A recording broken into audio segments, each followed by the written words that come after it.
Welcome students, कक्षा 12th board exam 2024 RBSE द्वारा आयोजित एग्जाम है जो आपके 29 फरवरी से शुरू होने वाले हैं और उससे संबंधित ये भूगोल सब्जेक्ट यानी जियोग्राफी का आपके मॉडल पेपर लेकर के मैं आया हूं जो बोर्ड द्वारा जारी किया गया है।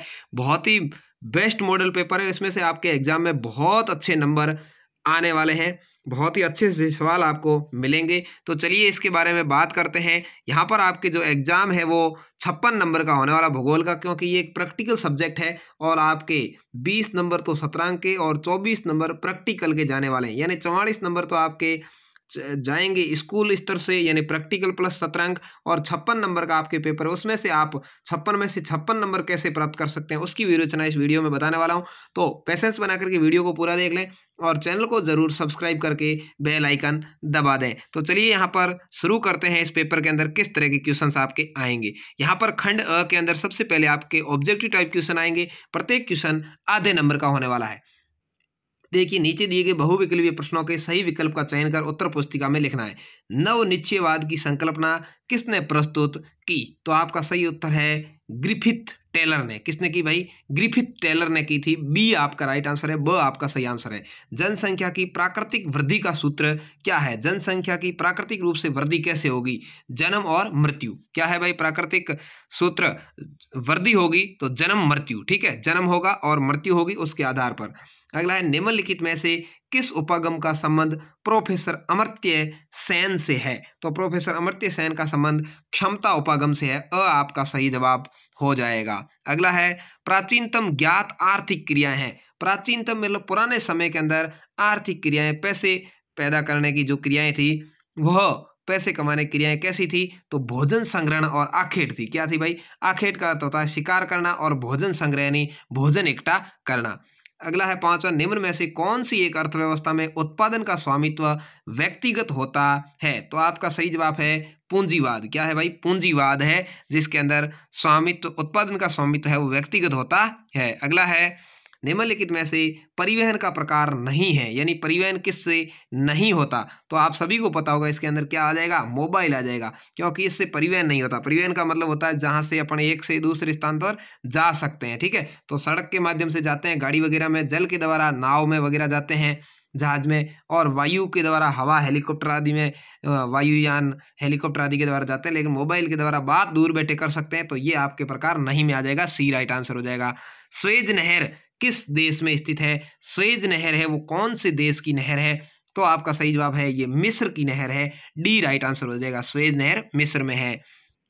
आठवां सवाल है आपका, कोलकाता पतन किस नदी पर स्थित है? कोलकाता पतन, तो कोलकाता की प्रसिद्ध नदी का नाम क्या है भाई? हुगली नदी है, जो गंगा नदी की सहायक नदी भी कही जाती है। ए आपका राइट आंसर हो जाएगा। अगला है ग्रियर्सन के अनुसार भारत में भाषाओं की संख्या कितनी है? किसके अनुसार? ग्रियर्सन के अनुसार भारत में कितनी भाषाएं हैं? तो इसका सही जवाब है अ 179, 179 भाषाएं है।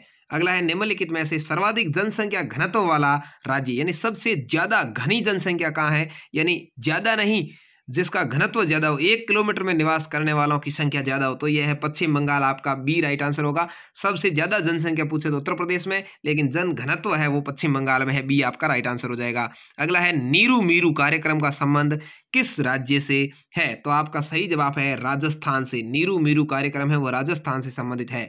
अगला है यमुना नदी किन दो शहरों के मध्य सबसे अधिक प्रदूषित नदी है? यानी सबसे गंदी वहां नदी है, वहां पर सबसे ज्यादा गंदगी उसके अंदर फैलाई जाती है। तो आपका सही जवाब होगा दिल्ली से इटावा के मध्य। सी आपका राइट आंसर है, दिल्ली से इटावा। अगला है बॉक्साइट किसका अयस्क है? यानी बॉक्साइट है वह किससे बनता है? तो यहाँ पर आपका सही जवाब है एल्यूमिनियम का, ठीक है। बॉक्साइट से एल्यूमिनियम बनता है, तो अ आपका राइट आंसर हो जाएगा। भारत में रेल सेवा की शुरुआत कब हुई थी? यानी भारत में पहली रेल कब चली? 1853, सभी को आपको पता होगा, जून 1853 में, ठीक है। तो अ आपका राइट आंसर है। अगला है निम्नलिखित में से कौन सा एक भू आबद्ध पतन है? तो यहाँ पर आपका सही जवाब हो जाएगा विशाखापट्टनम। कौन सा है भाई? विशाखापट्टनम सही जवाब है। निम्नलिखित में से कौन सा अम्ल वर्षा का एक कारण है? वायु प्रदूषण। अम्ल वर्षा यानी बरसात के साथ में कुछ रासायनिक पदार्थ धरती पर आ जाते हैं तो वायु प्रदूषण के कारण होता है। वायु के द्वारा जो ऊपर उड़ जाते हैं जो ऐसे तत्व होते हैं धुएं के साथ, और वह बरसात में नीचे आ जाते हैं। तो इस तरह से आपके 16 क्वेश्चन आधे नंबर के यानी 8 नंबर का ये ऑब्जेक्टिव टाइप आएगा। उसके बाद में आप कहेंगे रिक्त स्थानों की पूर्ति कीजिए। ऐसे सवाल जो आधे नंबर के होंगे, खाली स्थान, रिक्त स्थान आएंगे। देखिए, अति उच्च मानव विकास सूचकांक वाले देश वे हैं जिनका स्कोर 0.800 से क्या है, ऊपर है, यानी जिनका स्कोर इससे ऊपर हो 0.800 से। ठीक है, यहाँ पर आपको इसको भर देना है 0.800 से ऊपर हो। मिश्रित कृषि में फसल उत्पादन एवं और क्या होता है, पशुपालन, दोनों को समान महत्व दिया जाता है। मिश्रित कृषि किसको कहेंगे, जिसमें फसल और पशुपालन दोनों ही हो।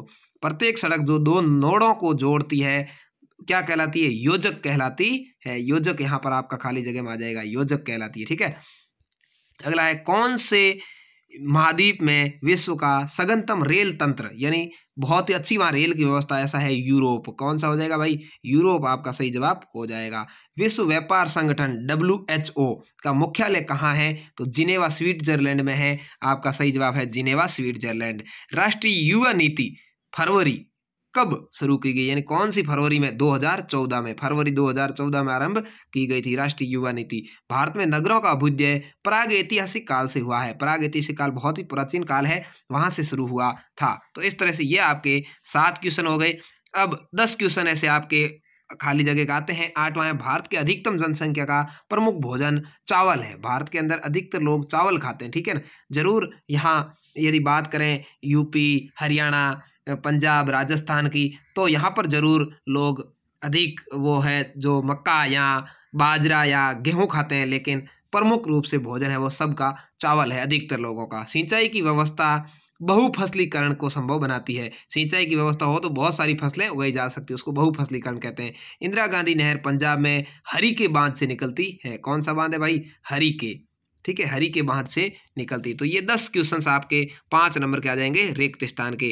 अब आपके आएंगे छोटे छोटे सवाल, अति लघुत्रात्मक प्रश्न जो 1-1 नंबर के आने वाले हैं। चलिए यहाँ देख लीजिए, पहला सवाल है मानव भूगोल मानव समाज और धरातलों के बीच संबंधों का संश्लेषित अध्ययन है। मानव भूगोल की परिभाषा किसने दी है, तो रेड जेल ने दी है। ठीक है, यहाँ पर आपका सही जवाब हो जाएगा रेड जेल।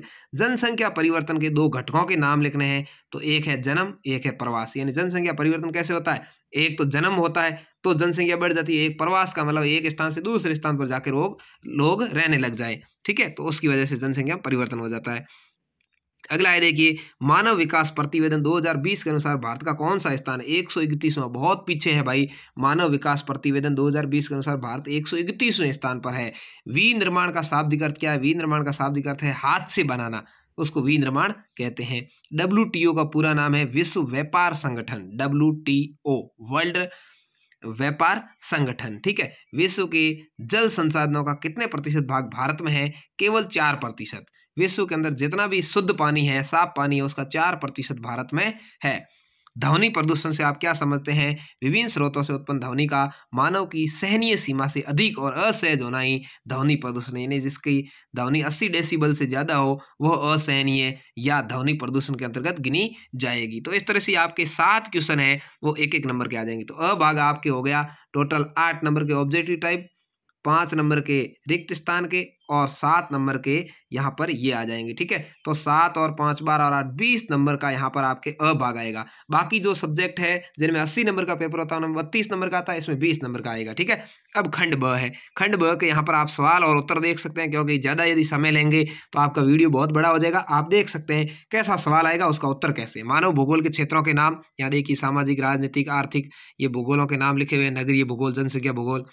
5वां आपके अनुसार एक विकसित राष्ट्र के लिए जनसांख्यिकीय संक्रमण सिद्धांत का उपयोग बताइए। तो ये इस तरह से इसका उत्तर दिया हुआ, आप आराम से देख सकते हैं। अगला है कारखाना कृषि क्या है, तो यहाँ पर आप देख सकते हैं कृषि व्यापार हेतु की जाने वाली कृषि को कारखाना कृषि कहते हैं। यहाँ पर ये इसका पूरा उत्तर दिया हुआ है, देख सकते हैं। बाह्य स्रोतन किसे कहते हैं, यहाँ पर है 7वां सवाल। 8वां है नौसेना पतन से आप क्या समझते हैं। नौसेना पतन विशेष रूप से सामरिक महत्व के पतन होते हैं, यानी ऐसी जगह जहाँ पर युद्ध के काम में आते हैं। सामरिक महत्व का मतलब आप समझ रहे हैं। 9वां है जनसंख्या वृद्धि को परिभाषित कीजिए, तो जनसंख्या वृद्धि कैसे होती है इसके बारे में लिख रखा है।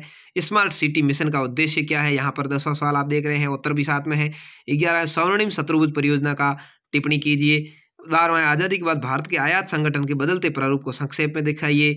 13वां है जल प्रदूषण के प्रमुख स्रोतों का वर्णन कीजिए। ये 1.5 नंबर के आपके जो क्वेश्चन है वो 10 क्वेश्चन है, यहाँ पर 15 नंबर के आ जाएंगे। 10 × 1.5 बराबर 15 नंबर के यहाँ पर आपके जो 2 से 3 लाइन में उत्तर लिखने वाले सवाल आ जाएंगे। ठीक है, तो उसके बाद खंड स की ओर बढ़ेंगे। मैं आपको पूरा पेपर दिखा रहा हूं, इसको आप आराम से रोक करके देख सकते हैं। और जो जो अपनी माँ से प्यार करते हैं वो जरूर चैनल को भी सब्सक्राइब करेंगे और वीडियो को अपने दोस्तों तक जरूर शेयर करेंगे। जिनको अपनी माँ से प्यार हो लाइक करके भी जरूर बता देना कि कितने स्टूडेंट्स हैं वो अपनी माँ से अच्छे से प्यार करते हैं। चलिए, यहाँ पर दीर्घ उत्तरीय प्रश्न है खंड स में।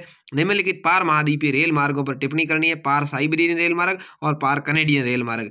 अथवा में भी आया है यहाँ पर निम्नलिखित समुद्री मार्गों पर टिप्पणी, दोनों में से कोई एक आपको करना है। यहाँ पर ये देखिए पार रेल मार्ग के बारे में पढ़ा है और नीचे अथवा में समुद्री मार्ग के बारे में, दोनों में से कोई एक आपको करना है। 3 नंबर का क्वेश्चन आएगा। 15वां है भारत में ऊर्जा के परंपरागत स्रोतों का वर्णन या भारत में ऊर्जा के अपरंपरागत स्रोत, दोनों में से। परंपरागत में कोयला, पेट्रोलियम, प्राकृतिक गैस आ जाएगी और अपरंपरागत में नाभिकीय ऊर्जा, सौर ऊर्जा, पवन ऊर्जा, ज्वारीय और तरंग ऊर्जा, भूतापीय ऊर्जा, जैव ऊर्जा। ये कभी नहीं खत्म होने वाली है। ठीक है, तो दोनों में से कोई एक आपको करना है। 16वां है पर्वतीय क्षेत्र विकास कार्यक्रम को अधिक प्रभावी बनाने का उपाय या इंदिरा गांधी नहर के बारे में। तो ये पर्वतीय विकास कार्यक्रम का पढ़ा और ये अथवा में इंदिरा गांधी नहर के बारे में, जो भी आपको अच्छा लगे वो करें। अब आपका आ जाएगा खंड द, जो 4-4 नंबर के क्वेश्चन आएंगे।